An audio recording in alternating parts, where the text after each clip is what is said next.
ટપાલ દ્વારા અને આંકડક દ્વારા, જે આપણે અગાઉના વિડીયોમાં જોઈ ગયા છે. હવે આજે આપણે જોવાના છે કે ગૌણ માહિતી કોને કહેવાય, સોરી, ગૌણ માહિતી મેળવવાના પ્રાપ્તિ સ્થાનો. બરાબર, તો ગૌણ માહિતી મેળવવાના પ્રાપ્તિ સ્થાનો કેટલા છે? તો સૌપ્રથમ તો ગૌણ માહિતીના પ્રાપ્તિ સ્થાનો કેટલા છે? બે રીતે આપણે ગૌણ માહિતી મેળવી શકાય છે: પ્રકાશિત પ્રાપ્તિ સ્થાનો અને બિન પ્રકાશિત પ્રાપ્તિ સ્થાનો. બરાબર, ગૌણ માહિતી મેળવવાના કેટલા પ્રાપ્તિ સ્થાનો છે? બે: પ્રકાશિત પ્રાપ્તિ સ્થાનો અને બિન પ્રકાશિત પ્રાપ્તિ સ્થાનો. જેની અંદર આજે આપણે જોવાનું છે અત્યારે પ્રકાશિત પ્રાપ્તિ સ્થાનો દ્વારા કઈ રીતે ગૌણ માહિતી મેળવી શકાય. તો પ્રકાશિત પ્રાપ્તિ સ્થાનો મુખ્યત્વે 7 છે અને મુદ્દા ખાસ યાદ રાખજો. પહેલું છે સરકારી પ્રકાશનો, બીજું અર્ધ સરકારી પ્રકાશનો, ત્રીજું આંતરરાષ્ટ્રીય, ચોથું સંશોધક સંસ્થાના અહેવાલો, પાંચમું સ્થાનિક સ્વરાજ્યની સંસ્થાઓ, 6 વ્યાપારી અને વ્યવસાયિક સંસ્થાના પ્રકાશનો અને સાતમું વર્તમાનપત્રો અને સામાયિકો. તો આ 7 પ્રકાશનો દ્વારા આપણે ગૌણ માહિતી મેળવી શકીએ છીએ. હવે તમારે તમારી ચોપડી ખુલ્લી રાખજો જેથી તમને થિયરી સમજવામાં વધારે સરળતા રહે. બરાબર, એટલા માટે તમારી ચોપડી ખુલ્લી રાખીને બેસજો. ચોપડીમાં પેજ નંબર 9 છે, તો પેજ નંબર 9 ખોલીને બેસજો જેથી કરીને તમે વિડિયો સાંભળતા જજો અને ચોપડીમાં થિયરી જોતા જજો એટલે તમને વધારે સરળતાથી સમજ પડે. ઓકે, અને આ પ્રશ્નમાંથી ઘણા બધા સવાલો એક મિનિટમાં પૂછાય છે અને આ પ્રશ્ન ઇમ્પોર્ટન્ટ છે. બરાબર, તો આપણે સ્ટાર્ટ કરીશું. ફર્સ્ટ છે કે ગૌણ માહિતી મેળવવાના પ્રાપ્તિ સ્થાનોની અંદર ફર્સ્ટ આપણે જોવાના છે સરકારી પ્રકાશનો. તો સરકારી પ્રકાશનોની અંદર આપણે જોઈએ છીએ કે લોકોની જાણ માટે કેન્દ્ર સરકાર અને રાજ્ય સરકારના ઘણા બધા એવા સંગઠનો છે કે જેઓ આંકડાકીય માહિતી એકઠી કરે છે અને તારણો પ્રકાશિત કરે છે. કેન્દ્ર સરકાર અને રાજ્ય સરકારના ઘણા બધા એવા પ્રકાશનો છે કે જે લોકો શું કરે છે, આંકડાકીય માહિતી વિશે માહિતી મેળવે છે અને તેના તારણો પ્રકાશિત કરે છે. અને કેટલાક સરકારી પ્રકાશનો નિયમિત રીતે અને નિયત સમયે માહિતી પૂરી પાડે છે. કેટલાક સરકારી પ્રકાશનો પણ છે કે જેઓ નિયત પ્રમાણમાં નિયત સમયે માહિતી પૂરી પાડે છે. તો એવા કયા પ્રકાશનો છે તે આપણે જોવાના છે. કેન્દ્ર સરકારના, રાજ્ય સરકારના અને સરકારી પ્રકાશનો એવા કયા છે કે જેઓ આંકડાકીય માહિતી પૂરી પાડે છે. તમને પ્રશ્નમાં પૂછાય કે આંકડાકીય માહિતી તમને પ્રશ્નમાં પૂછાય કે આંકડાકીય માહિતી પૂરી પાડતા સરકારી પ્રકાશનો જણાવો. આ રીતનો સવાલ અગાઉ પણ પૂછાઈ ગયો છે અને પૂછાવાની સંભાવના પણ છે. તો સાંભળજો સવાલ. તમને આ રીતે સવાલ પૂછાશે કે આંકડાકીય માહિતી પૂરા પાડતા સરકારી પ્રકાશનો જણાવો. તો કયા સરકારી પ્રકાશનો છે તો આપણે જોતા જઈશું. ફર્સ્ટ છે CSO. ફર્સ્ટ કયું છે? CSO, સેન્ટ્રલ સ્ટેટિસ્ટિકલ ઓર્ગેનાઇઝેશન, જેને કહેવાય છે કેન્દ્રીય આંકડાકીય સંગઠન. ફરીથી CSO, સેન્ટ્રલ સ્ટેટિસ્ટિકલ ઓર્ગેનાઇઝેશન. બરાબર, કેન્દ્રીય આંકડાકીય સંગઠન.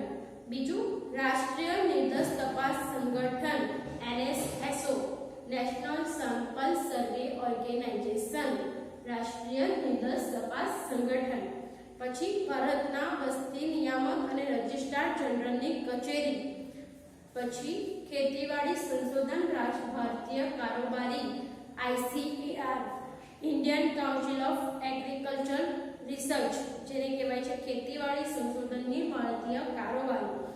Statistical abstract of Gujarat state, ત્યાર પછી છે statistical outline Gujarat state, socio economic review અને ગુજરાત સ્ટેટ. તો અહીંયા તમને ઘણા બધા સરકારી પ્રકાશનોની માહિતી આપી છે. આમાંથી તમારે બધા મોડે કરવાના જેથી કરીને પરીક્ષાની અંદર એટલીસ્ટ 2 કે 3 ભૂલી જાવ તો બાકીના તો આપણાથી લખાય. કારણ કે ઘણીવાર તમને એમ પણ પૂછાય છે કે આંકડાકીય માહિતી પૂરી પાડતા 3 સરકારી પ્રકાશનોના નામ જણાવો. તો એટલીસ્ટ તમને એ 3 નામ તો આવડવા જોઈએ. એટલે તમારે શું છે, જેટલા પણ પ્રકાશનો આપ્યા છે તે બધાના નામ મોડે કરીને જવાના જેથી કરીને થોડા પણ આપણે યાદ રહે. ત્યાર પછી એમ કીધું છે કે આવા સરકારી સંગઠનો દ્વારા પ્રકાશિત થયેલ માહિતીમાંથી જથ્થાબંધ ભાવનો સૂચકાંક આયાત નિકાસના આંકડા, જન્મ મરણના આંકડા, કૃષિ વિષયક આંકડા અને વસ્તી ગણતરીના પરિબળોને લગતી માહિતી મેળવી શકાય છે. આવા સરકારી પ્રકાશનો આપણે જે હમણાં જોઈ ગયા, બરાબર, CSO, NSSO, ICAR, તો આ જે પ્રકાશનો છે તે કઈ માહિતી આપે છે? તો કઈ માહિતી આપે છે? અંડરલાઈન કરજો. જથ્થાબંધ ભાવના સૂચકાંક, આયાત નિકાસના આંકડા, જન્મ મરણના આંકડા, કૃષિ વિષયક આંકડા અને વસ્તી ગણતરીના આંકડા. તો આવા આંકડા આ સંસ્થાઓ પૂરા પાડે છે. ખ્યાલ આવી ગયો? તો સરકારી પ્રકાશનો તમારે મોડે કરવાના રહેશે. ત્યાર પછી આપણે સેકન્ડ જોઈશું અર્ધ સરકારી પ્રકાશનો. તો અર્ધ સરકારી પ્રકાશનો કયા છે? તમને હવે ક્વેશ્ચન શું પૂછાશે કે આંકડાકીય માહિતી પૂરી પાડતા અર્ધ સરકારી પ્રકાશનો જણાવો. તો ત્યારે કયા આવશે? તો જીવન વીમા નિગમ, રાજ્ય વિદ્યુત બોર્ડ વગેરે નિયમિત રીતે વિવિધ પ્રકારની માહિતીનું પ્રકાશન થતું રહે છે. હા, તમને શું ક્વેશ્ચન આવશે કે અર્ધ સરકારી પ્રકાશનો જણાવો. તો શું આવશે? જીવન વીમા નિગમ અને રાજ્ય વિદ્યુત બોર્ડ. બરાબર. તો અહીંયા આપણે જોઈ ગયા સરકારી પ્રકાશનો અને અર્ધ સરકારી પ્રકાશનો. તમારે શું કરવાનું છે? બંનેના નામ યાદ રાખવાના કે સરકારી પ્રકાશનો કયા કયા છે? CSO, NSSO, ICAR એ બધા સરકારી કહેવાય. અર્ધ સરકારી કયા આવશે? તો જીવન વીમા નિગમ અને રાજ્ય વિદ્યુત બોર્ડ. બરાબર. તો આ રીતે તમારે સવાલ પૂરે કરવાના રહેશે. ત્રીજું, આંતરરાષ્ટ્રીય પ્રકાશનો. હવે તમને સવાલ એમ પૂછાય કે આંકડાકીય માહિતી પ્રસિદ્ધ કરતા આંતરરાષ્ટ્રીય પ્રકાશનો જણાવો. તો આંતરરાષ્ટ્રીય કયા કયા છે? તો united national organisation, UNO, united national organisation, પછી IMF, ઇન્ટરનેશનલ મોનેટરી ફંડ, આંતરરાષ્ટ્રીય નાણાં ભંડોળ, આંતરરાષ્ટ્રીય મજદૂર સંગઠન, ઇન્ટરનેશનલ લેબર ઓર્ગેનાઇઝેશન. બરાબર. તો આ ત્રણ કયા પ્રકાશનો છે? આંતરરાષ્ટ્રીય. બરાબર. તો આપણે જોઈ ગયા. જો સરકારી પ્રકાશનોમાં આપણે ત્રણ નામ યાદ રાખ્યા. કયા? CSO, NSSO અને ICAR. એ બધા કયા છે? સરકારી પ્રકાશનો. પછી અર્ધ સરકારીમાં આપણે શું જોયું? તો જીવન વીમા નિગમ અને રાજ્ય વિદ્યુત બોર્ડ. પછી આંતરરાષ્ટ્રીય સંગઠન કયા છે? તો UNO, IMF અને ILO. ખ્યાલ આવી ગયો? આગળ હવે આપણે જોવાના છે સંશોધક સંસ્થાના અહેવાલો. સંશોધક સંસ્થાના અહેવાલો કયા કયા છે? તો Ahmedabad textile industrial research association, ATIRA, Ahmedabad textile industrial research association. ત્યાર પછી ફિઝિકલ રિસર્ચ લેબોરેટરી, PRL. ત્યાર પછી salt and marine research laboratory જે છે ભાવનગરની અંદર, institute of economic growth, IGE, એ છે દિલ્હીમાં, અને national council of applied economics research એ પણ છે ન્યૂ દિલ્હીમાં. તો આ બધા કયા છે? સંશોધક સંસ્થાના અહેવાલો છે. ખ્યાલ આવી ગયો? તો આપણે અહીંયા ચાર જોયા. પહેલા આપણે જોયા સરકારી. હું તમને અહીંયા સરળતા માટે લખી દઉં છું. આ જે આપણે ત્રણ જોયા તે કયા છે? સરકારી. ત્યાર પછી આ આપણે જે જોયા છે તે કયા છે? આંતરરાષ્ટ્રીય. બરાબર. અને અર્ધ સરકારીમાં આપણે કયા જોઈ ગયા? તો રાજ્ય વિદ્યુત બોર્ડ અને જીવન વીમા નિગમ. ખ્યાલ આવ્યો? તો આપણે અહીંયા બે જોયા છે. સરકારી પ્રકાશનો જોઈ ગયા, CSO, NSSO અને ICAR. ત્યાર પછી આપણે અર્ધ સરકારી જોયા, રાજ્ય વિદ્યુત બોર્ડ, જીવન વીમા નિગમ. અને ત્યાર પછી આંતરરાષ્ટ્રીય આપણે જોયા, UNO, IMF અને ILO. અને ત્યાર પછી ICAR અને PRL જે છે સંશોધક સંસ્થાના અહેવાલો.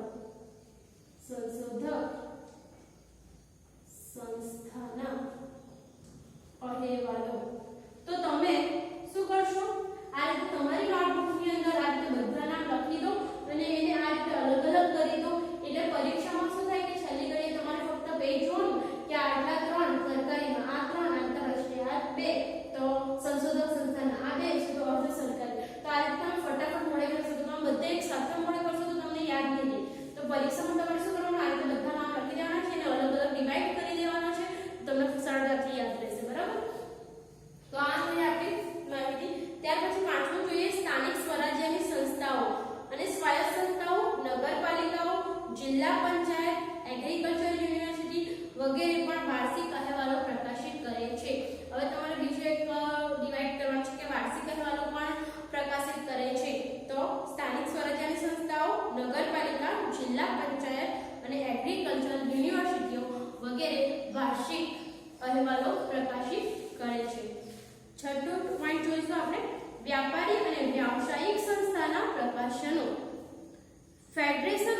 Indian chamber of commerce and industries દ્વારા પ્રકાશિત થતું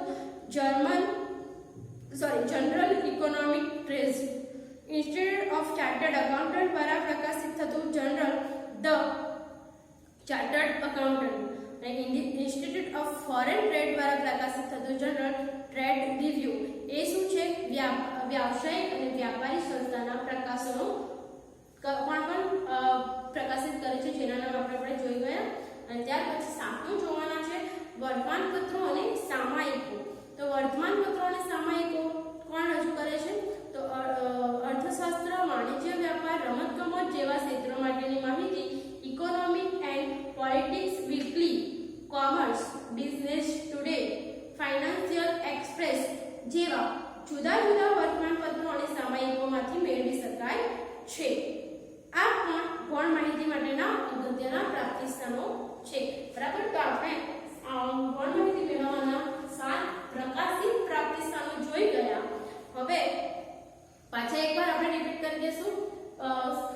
ગૌણ માહિતી મેળવવાના કેટલા પ્રાપ્તિ સ્થાનો છે?